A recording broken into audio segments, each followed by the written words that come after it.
Everyone on Lotus Lane knew Auntie Mira, or at least they thought they did. She lived in the smallest house on the block, the one with peeling mint green paint and a gate that screeched like it was crying for help.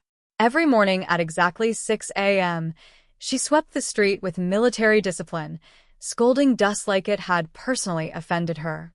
She wore faded cotton saris, reused plastic bags, and negotiated vegetable prices, as if her life depended on saving 5 rupees.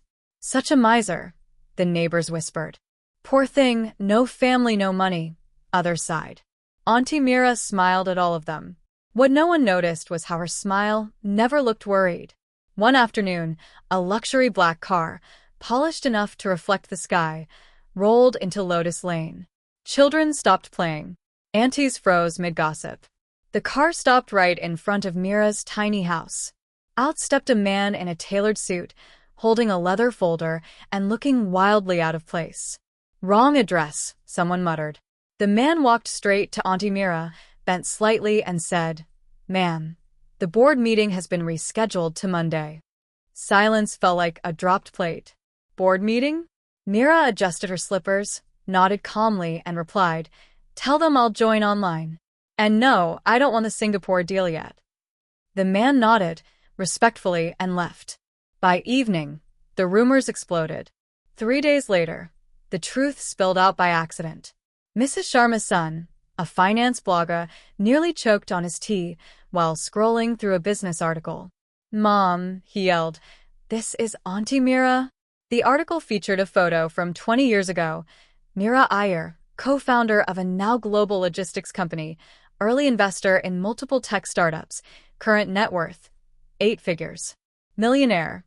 Actually multi-millionaire. The neighborhood reeled. Someone finally gathered the courage to ask her the question burning on everyone's tongue. "Auntie, why do you live like this?" Mira laughed, a soft, unbothered sound. "Because I like quiet mornings, real conversations, and knowing people like me for who they think I am." She explained how money came fast after years of struggle, and how it also came with noise, fake smiles, and exhaustion.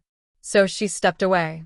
She kept her investments, her seat on boards, and her freedom.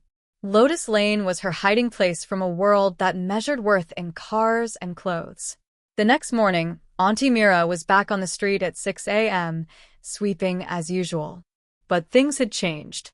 People greeted her with extra respect, some a little too eagerly. Mira noticed and smiled again. Because the biggest surprise wasn't that she was a millionaire. It was that she never needed anyone to know.